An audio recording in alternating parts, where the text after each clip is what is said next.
वीरान जंगल,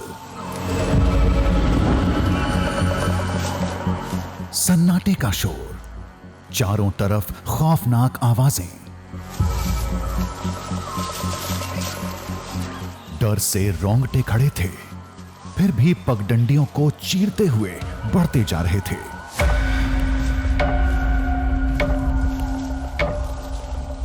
हम थे भारतवर्ष के सबसे खतरनाक जंगल में।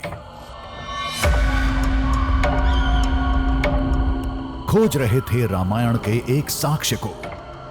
ग्रंथ कहते हैं वो युगों पहले मिट चुका था, लेकिन आदिवासियों का दावा है वो आज भी इस जंगल में दिखता है। गुप्त अंधेरे में हमें तलाश थी स्वर्ण मृग की सुनहरी रोशनी की।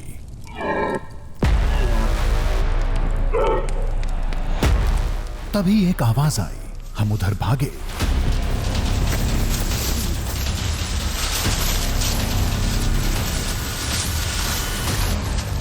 इतनी रात को मैंने हिरण की आवाज सुनी। जंगल में हिरण रात के वक्त आवाज नहीं करते हैं। हम आवाज के पीछे थे, लेकिन कोई था जो हमारा पीछा कर रहा था।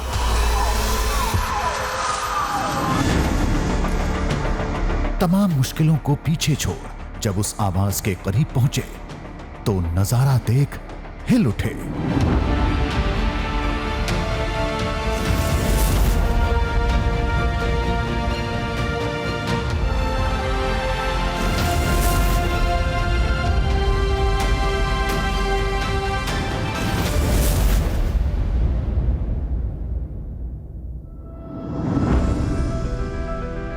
ये कहानी मुकम्मल होने से पहले कई हैरत अंगेज मुकाम से गुजरी, जिसका आगाज हुआ था वाल्मीकि रामायण से।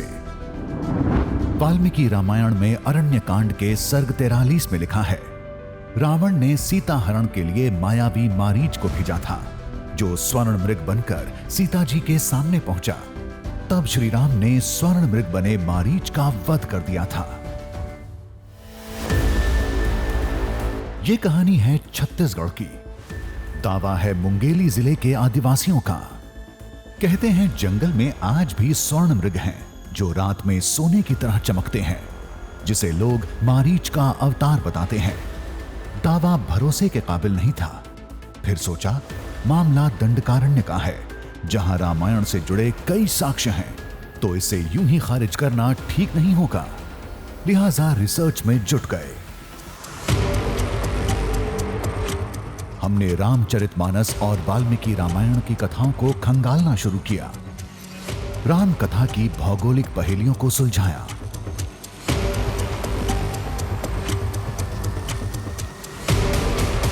तब कुछ ऐसे प्रसंग मिले जिसकी जानकारी आम लोगों को नहीं है। जब उन प्रसंगों से जुड़े स्थानों को नक्शे से मिलाया तो चौंक पड़े। अब खुद को रोकना मुश्किल था और कूद पड़े छत्तीसगढ़ के दंडकारण्य में। हमारी पहली मंजिल थी जंगल का वो हिस्सा जहां स्वर्ण मृग देखने का दावा किया जाता है,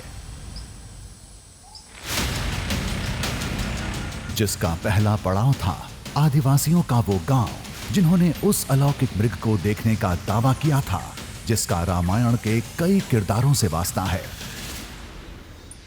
जिसका वास्ता सीधे सीधे रामायण से है, जिसका वास्ता रामायण काल में माँ सीता हरण के समय रावण और मारीच के संवाद से है, और जिसका वास्ता है स्वर्ण मृग से। क्या आज भी इस दंडकारण्य के हिस्से में स्वर्ण मृग देखने को मिलते हैं? और अगर देखने को मिलते हैं तो वो कैसे दिखते हैं? हम छत्तीसगढ़ के अचानक मार टाइगर रिजर्व एरिया में थे, जो मध्य प्रदेश और छत्तीसगढ़ के बीच करीब 3900 स्क्वायर किलोमीटर के दायरे में फैला है। ये इलाका भले आज दंडकारण्य माने जाने वाले बस्तर और दंतेवाड़ा से दूर है, लेकिन रामायण काल में ये पूरा इलाका दंडक वन कहलाता था, यानी जहां लंका नरेश रावण का राज चलता था। घने जंगल में अनजान गांव खोजना था। चुनौती बड़ी थी। तभी रास्ते में यह सूखा झरना आ गया। अब जिस हिस्से पे हैं, मुझे लग रहा है कि बारिश के दिनों में यहाँ बहुत तेज़ पानी का बहाव होता है और ये कोई वाटरफॉल है जो फिलहाल पानी की कमी से सूख गया है, लेकिन ये रास्ता हमें किसी ऊंची जगह पर पहुंचा सकता है जहां से हम पता लगा सकते हैं कि हम सही जगह पर पहुंच पाए हैं या हमें कहीं और चलना बाकी है। हम जिसकी तलाश में निकले थे उसके सामने ये मुश्किलें कुछ नहीं थीं। लेकिन एक जगह अटक गए। ये जितना आसान मुझे लग रहा था ये उतना आसान है नहीं,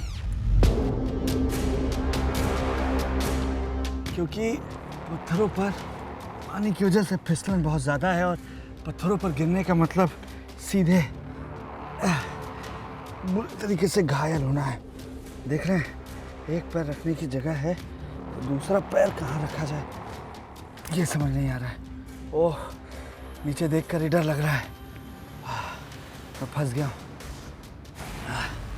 फंस गया हूँ मैं। ना मैं आगे जा पा रहा हूँ ना नीचे आ पा रहा हूँ। अभी तो ये शुरुआत थी। हम टाइगर रिजर्व एरिया में थे। आगे कुछ भी हो सकता है, लेकिन हम हर हालात के लिए तैयार थे। अब आप सोच रहे होंगे कि इतनी मुसीबत उठाने की जरूरत ही क्या है, वो भी एक ऐसे दावे के लिए जिसे एक बच्चा भी बिना सोचे खारिज कर दे। अब हम आपको बताते हैं कि रिसर्च में हमें ऐसा क्या मिला था जिसके बाद हम जंगल में उतर पड़े। ये मामला रामायण के एक अनसुने प्रसंग का है।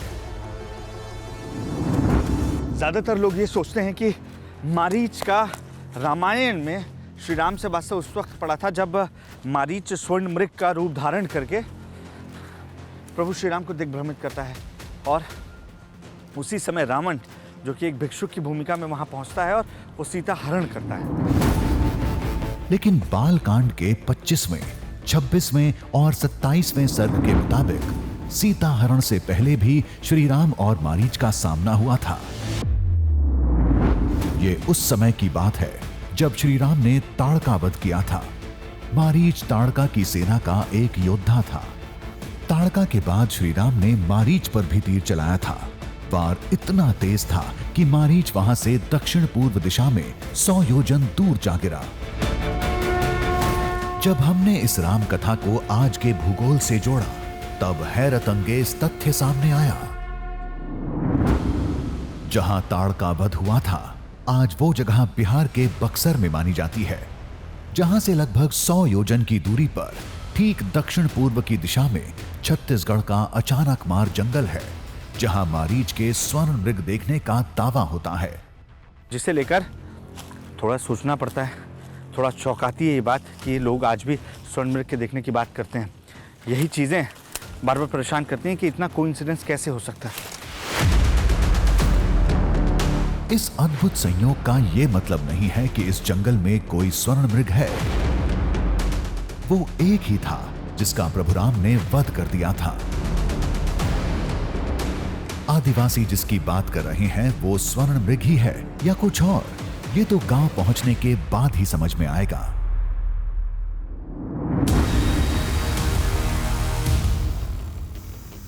तभी आगे के नजारे ने कदमों को रोक दिया। जमीन का ये टुकड़ा बता रहा था हम जंगल के कोर एरिया में थे। सूखे कीचड़ में जानवरों के पैरों के निशान थे।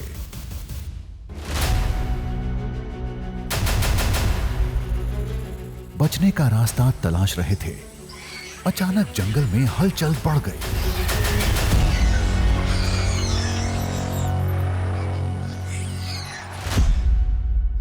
देखिए, अचानक से यहाँ पर हलचल बढ़ गई है। ये बंदर जो पेड़ पे बैठे हैं, ये लगातार एक डायरेक्शन पर देख रहे हैं और ये कॉल दे रहे हैं। ये देखिए, ये बार्किंग डियर यानी कोटरी का कॉल है। इसका मतलब आसपास कहीं बाघ की दस्तक हो सकती है। हमें कोई आड़ लेके बैठना पड़ेगा।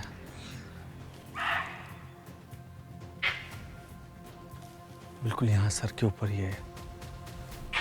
शायद जंगल का राजा बाघ कहीं आसपास था।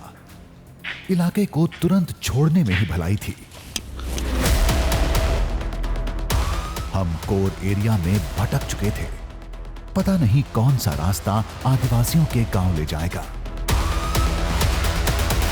तभी दूर वन विभाग की एक जीप दिखी।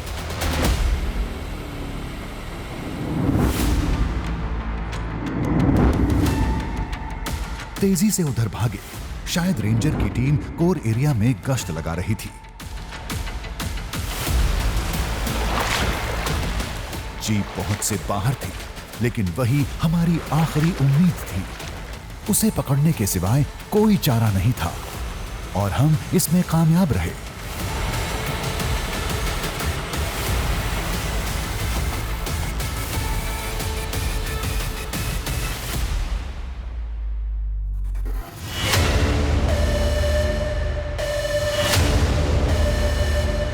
फॉरेस्ट बीट गार्ड को पूरी कहानी सुनाई, उस गांव का पता पूछा।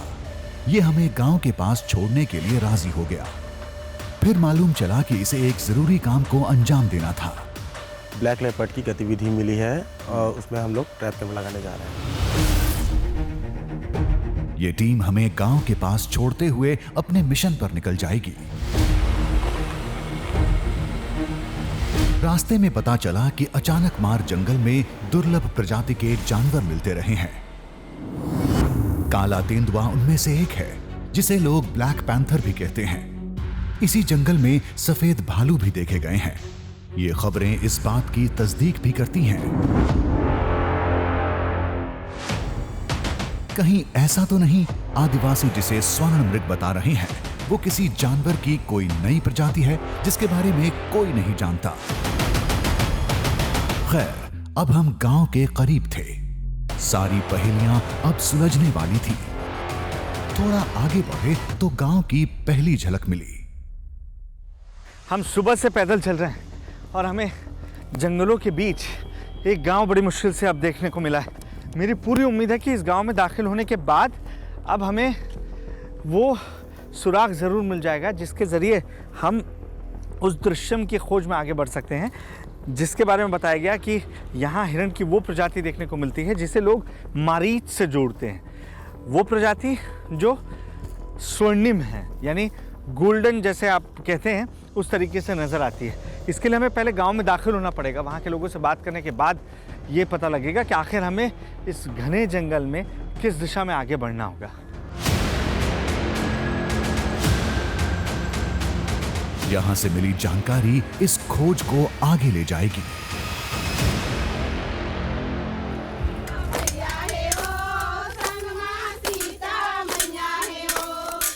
गांव में पहला कदम रखते ही कान में जो पहले शब्द पड़े वो रामायण के थे। पता चला कि राम के वनवास से जुड़ी कथाएं गांव की संस्कृति का एक हिस्सा हैं। देखिए, ये गांव बेशक जंगल के बीच में जहाँ पहुँचना मुश्किल हो, लेकिन आप देखिए यहाँ जो संस्कृति है, जो यहाँ के लोकगीत हैं, उसमें भी आज भी राम, लक्ष्मण, माँ सीता, इनका जिक्र होता है।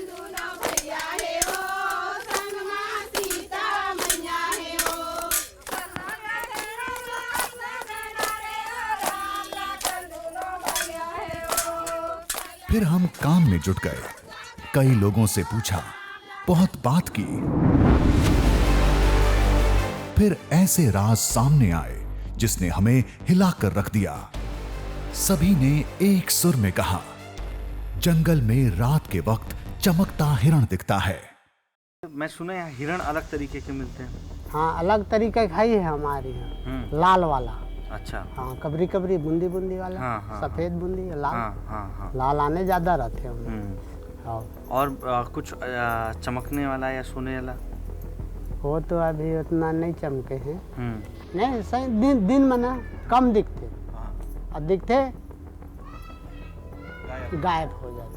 वो एकदम से रोशनी आ जाता है, चमक जाता है और भाग ही जाता है। वो तुरंत भाग जाता है, कुछ दिखाई नहीं पड़ेगा। ये कोई दंत कथा नहीं, आंखों देखा हाल था। किसी ने चंद महीने पहले देखा था, किसी ने कुछ साल पहले। कहते हैं वो स्वर्ण मृग चंद सेकंड के लिए नजर आता है, फिर पलक झपकते गायब हो जाता है। रात को चमकते कैसे? कैसा चमकता है? मतलब चमकता है जैसे हिरण की आंख चमकती है उसको तो नहीं बोलते हैं, या पूरा कलर सोने जैसा चमकता पूरा सोना टाइप से चमकते बोलते। कैसे जाबे, वो तो पलक झपकते ही तुरंत गायब हो जाते। हाँ, दिखा है मतलब हाल फिलहाल? हाँ, 1-2 महीना पहली बतात रही से कि दिखे है करके, और देखते साथ ही एकदम गायब हो जाते ना, तो पते नहीं चले। लोगों के मुताबिक वो दिन के उजाले में आम हिरण जैसा दिखता है। उसकी सुनहरी चमक केवल रात के अंधेरे में दिखती है। तो हमन दिन के तो नहीं देखन भैया, रात कन देखन तो हमन का पता है एकदम सोन जैसे वह चमकत रहते हैं। दिन में पहचान नहीं आते? दिन में भैया का है कि ओकर प्रकाश में ओकर लाइट है कम हो जाते तो ओते पहचान नहीं आवे, और जैसे अंधेला रहते ना रात के, जैसे उजाला रात के, तो ओमा और ज़्यादा चमकती। कभी लगता ये सब कुछ बनी बनाई बातें हैं, लेकिन गांव वालों का आत्मविश्वास हमें सोचने के लिए मजबूर कर देता। रामायण में एक ही स्वर्ण मृग था जिसका वध हो गया था। ये दूसरा कब और कहां से आया? तो गांव वालों ने एक कहानी सुनाई। ये कहानी वहां से शुरू होती है जहां हमारा रिसर्च खत्म हुआ था, जब श्री राम का तीर लगने के बाद मारीच 100 योजन दूर गिरा था। बताया जाता है कि श्री राम से सामना होने के बाद मारीच एक गांव के पास जंगल में साधु बनकर तपस्या करने लगा, जहां एक बड़े वट वृक्ष के नीचे रावण मारीच संवाद हुआ। तब रावण के खौफ से सीता हरण के लिए मारीच स्वर्ण मृग बनकर पंचवटी चला गया। दावे के मुताबिक यही वो गांव है जहां युगों पहले मारीच गिरा था, और यही है वो वट वृक्ष जिसके नीचे मारीच ने तपस्या की थी, और यहीं रावण मिलने आया था। ये पेड़ गांव के पास ही मौजूद है। मारीच दंडकारण्य के इस हिस्से में, जो पहले दंडकारण्य का हिस्सा माना जाता था, यहाँ जब वो तमाम तपस्या कर रहा था, संत जैसा जीवन जी रहा था, उस वक्त उसके सामने रावण आया और रावण ने उससे विनती की, उसे ये समझाने की कोशिश की कि उसे क्यों स्वर्ण मृग का रूप लेना है और वो सीता जी के हरण में वो कामयाब हो पाए, इसलिए मारीच को वो छलावा करना है। ये संवाद जब हुआ, मारीच ने उसे तमाम कोशिशें की समझाने की कि ये करना गलत है, क्योंकि वो एक संत की तरह जीवन जी रहा था। तो माना ये जाता है कि जैसे ये पेड़ आप देख रहे हैं, ये पेड़ भी कई सैकड़ों साल पुराना हो सकता है, हज़ारों साल पुराना हो सकता है। ऐसे कई पेड़ इस पूरे जंगल में देखने को मिलते हैं, लेकिन लोगों की मान्यता यह है कि इस पेड़ के आसपास ही, इस पेड़ के नीचे ही वो संवाद हुआ था। गांव की कथा के मुताबिक संत बनने के बाद भी मारीच की मायावी शक्तियां जिंदा थीं, जिससे स्वर्ण मृग का जन्म हुआ था। ये कहानी पीढ़ियों से चली आ रही है। बाबा मन आप पुरखा मन बतात रहिए, यही जंगल में साधु बन के वो तपस्या करत मारीच और कभू कभू हिरण के भी रहे। नहीं तो अभी भी दिखता है, बोलते हैं सोने का हिरण यहाँ दिखता है, ऐसा नहीं बता तो सर है रही से पहले के सियार में।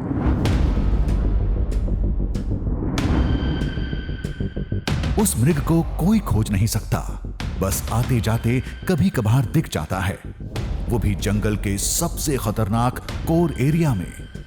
उसे तलाशने की हिम्मत आज तक कोई नहीं जुटा पाया। मारीच के ताकत से ना मायावी शक्ति से बने हीरा ने समझ ले। बुजुर्गों ने बताते कि वो देखे से दिव्य शक्ति एकदम अलौकिक प्रकार के, एकदम पीला पीला फोन टाइप चमकते। हाँ, जंगल इतना खतरनाक है भैया, आप मन बोला था दिन में जाए में डर लग जाते, आदमी लोकल नहीं जा सकता है, बैगा भूमिया आदिवासी समाज के, तो फिर रात के कैसे जाए।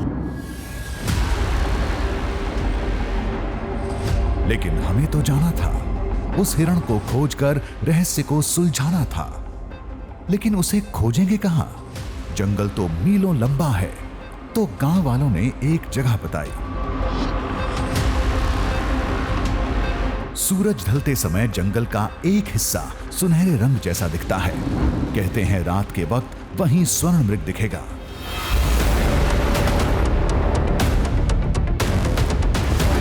भरोसा तो नहीं था, बस कुछ नया पाने की उम्मीद थी।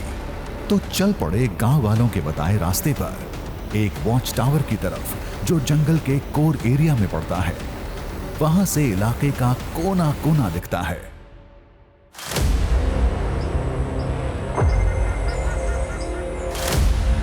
तभी एक नदी ने रास्ता रोक दिया। मुश्किलों की परवाह अब किसे थी?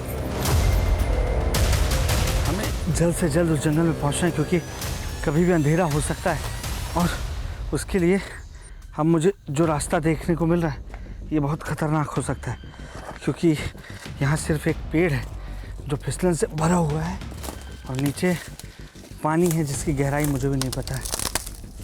देखना ये लकड़ी ये कभी भी टूट के समा सकती है। इसके सहारे मुझे अब नीचे उतरना है। अगर मैं पानी में गिरा तो मुझे नहीं मालूम है कि इसकी गहराई कितनी है।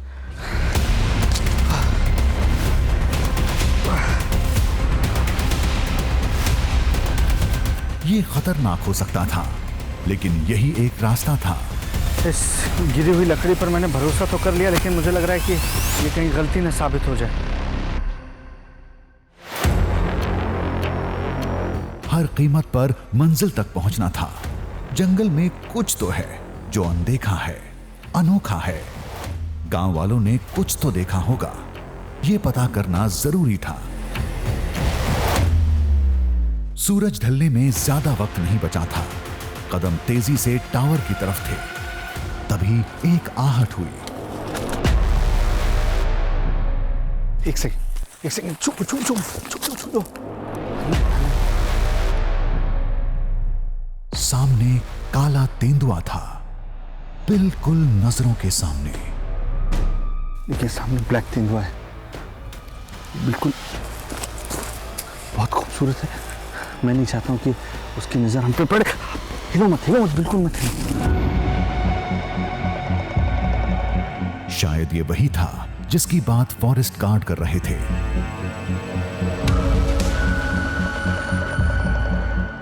ये तसल्ली के साथ बांस की बैरिकेडिंग पर टहल रहा था। हम इस झाड़ी की आड़ से खुद को सुरक्षित रखने की कोशिश कर रहे हैं क्योंकि हम तब तक सुरक्षित हैं जब तक उसका ध्यान ही आना। हमें इस रास्ते से जाना था, लेकिन अगर ये खड़ा है और अगर ये शिकार का वक्त है तो हमें देखकर अग्रेसिव ज़्यादा हो सकता है। जैसे ही काले तेंदुए का ध्यान बटा, हम निकल लिए।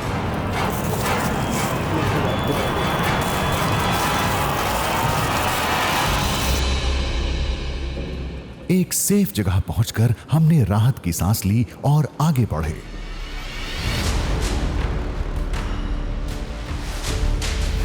कुछ देर चले तो जंगल के बीच एक टावर दिखा। यहां से कभी जंगल की निगरानी होती थी। जानवरों का खतरा बढ़ा तो इसे खाली कर दिया गया। वाकई इस टावर से जंगल मीलों दूर तक नजर आ रहा था। यहाँ पहुँचने के बाद आप देख सकते हैं कि पूरा बायोस्फीयर कैसे चारों तरफ फैला हुआ है। इसमें सूरज की रोशनी जिस हिस्से पर ज्यादा पड़ रही है वहां का कलर अलग नजर आ रहा है। शाम होने वाली थी। यही वो वक्त था जब जंगल खुद सुनहरे हिरण का पता बताता है। वाकई कुछ देर बाद जंगल का एक कोना सफेद और हल्के सुनहरे रंग का दिखा। तो वो देखिए सफेद पेड़ों से घिरा वहां पर एक पैच ऐसा लग रहा है कि वहाँ कुछ गोल्डन आपको या ये कह लीजिए कि स्वर्णिम जैसे वो दिख रहा है। पत्तियों की वजह हो सकती है या रोशनी की वजह से वो देखने को मिल रहा है। लेकिन वहाँ पर लोगों की मान्यता है कि जिस प्रजाति के डियर की बात कर रहे हैं, जिसे वो मारीच से जोड़ते हैं, वो ठीक वहाँ पर देखने को मिलता है। उस इलाके को दिमाग में बैठाया। देखिए साउथ ईस्ट की तरफ हमें जाना है।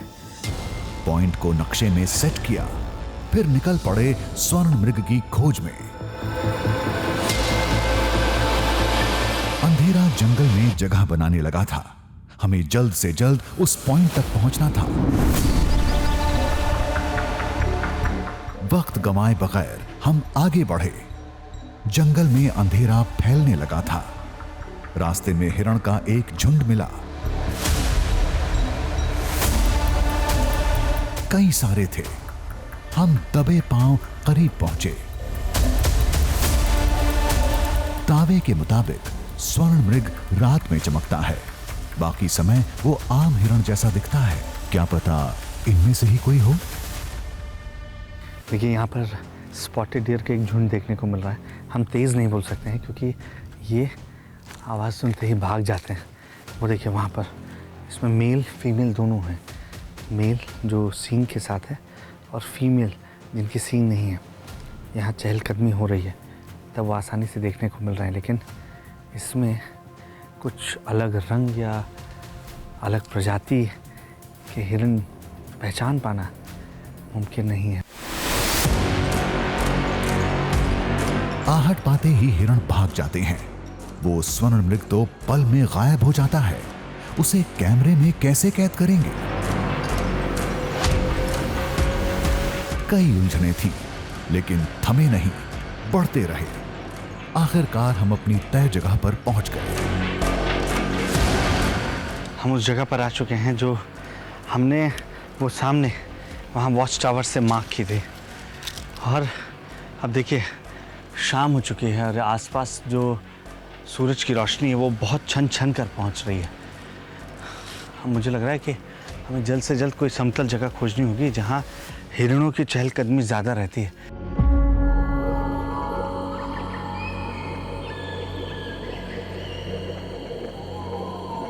कुछ देर बाद रात हो गई।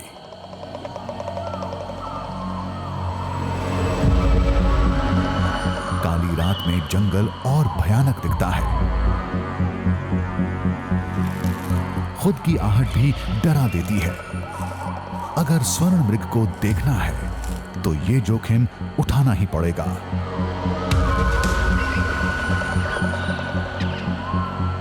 तलाश करते काफी देर हो गई, कुछ नहीं दिखा। जंगल की खौफनाक आवाजें बढ़ती जा रही थी। अब आग जलाने के सिवाय कोई चारा नहीं था। जंगल में जब आप हैं तो ठंड से तो बचने के लिए ही, साथ ही साथ जंगली जानवरों से बचने के लिए आपका आग के इर्द गिर्द होना बहुत ज़रूरी है। हम कोशिश कर रहे हैं कि आग जलती रहे, जिससे हमारे लिए खुद को सुरक्षित रखना ज़्यादा आसान होगा। लेकिन हमारी नज़र लगातार जंगलों में टिकी हुई है, क्योंकि हमें नहीं मालूम कि अगर वो हिरण आता है तो किस दिशा से हम उसे देख पाएंगे। वो इस साइड आएगा, इस साइड आएगा, हमें कुछ नहीं मालूम है। इसलिए हमें लगातार चौकसी बरतनी होगी।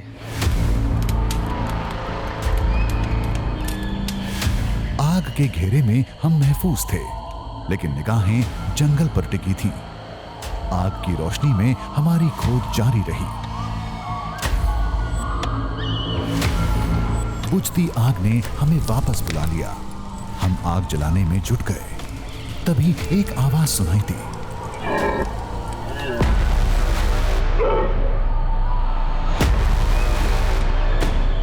शायद किसी जानवर की थी। मशाल लिए उधर बढ़े। जिज्ञासा थी तो थोड़ा डर भी था।